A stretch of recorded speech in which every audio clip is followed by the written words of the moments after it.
1. 사법농단 사건 양승태 대법원장 시절 2017년 2018년 사이 양승태 전 대법원장을 중심으로 한 대법원, 고위 법관들이 박근혜 정부와 모종의 거래를 통해 재판을 정치적으로 이용했다는 사실이 드러났습니다. 대표적인 사례는 일제강제징용 피해자들의 손해배상 소송입니다. 대법원이 청와대의 뜻을 고려해 재판을 고의로 지연시켰고 피해자들이 수년 동안 판결을 기다리는 일이 벌어졌습니다. 또한 정부 정책에 협조적인 판사를 승진시키고 반대 성향의 판사를 불이익 주는 방식으로 법원 내부에서 사법행정권을 남용했습니다. 심지어 내부 판사들이 작성한 비판적인 문건을 감시하거나 문책한 정황도 드러났죠. 이 사건은 대법원 역사상 처음으로 대법원장이 피의자 신분으로 검찰에 소환되는 초유의 사태로 이어졌습니다.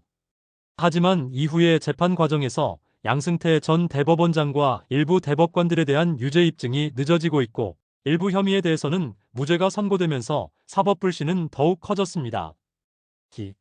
정은호 게이트 2016 네이처리퍼블릭 대표 정은호는 해외 원정 도박으로 구속되었는데 이 과정에서 자신의 형량을 줄이기 위해 거액의 돈을 들여 유명한 검사 출신 변호사, 이른바 전관 변호사들을 고용했습니다.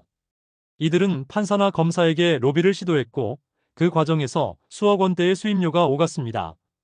당시 서울중앙지검 부장검사 출신의 홍만표 변호사는 고위층과의 인맥을 무기로 막대한 수익을 얻었고 이는 결국 전관예우의 폐해를 적나라하게 드러내는 사건이었습니다.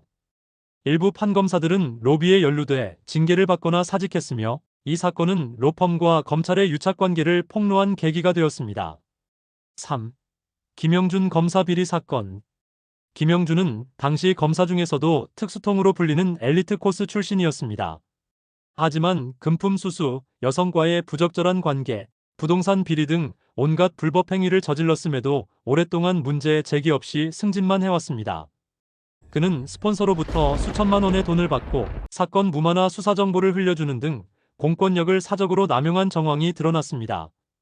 특히 검찰 내부에서도 그를 알고 있던 이들이 많았고 오랫동안 제재가 없었다는 점에서 검찰의 자정 능력 부족이 도마 위에 올랐습니다. 결국 그는 구속되어 파면되었지만 이후 검찰개혁 여론이 강하게 일게 된 계기였습니다. 4. 전관예우와 회전문 인사.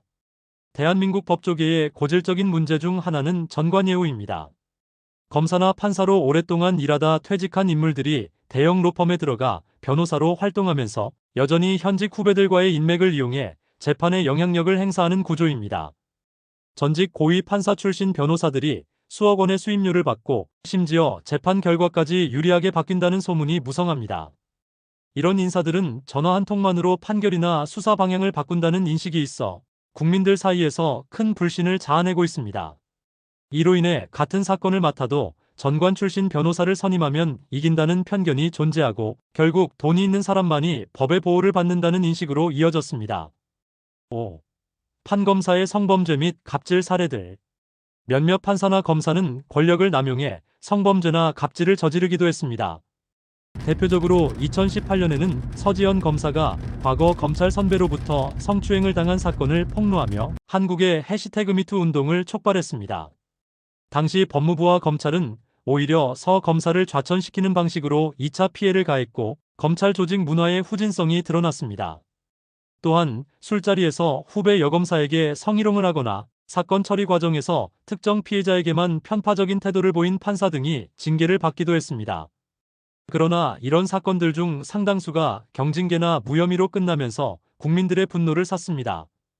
총평.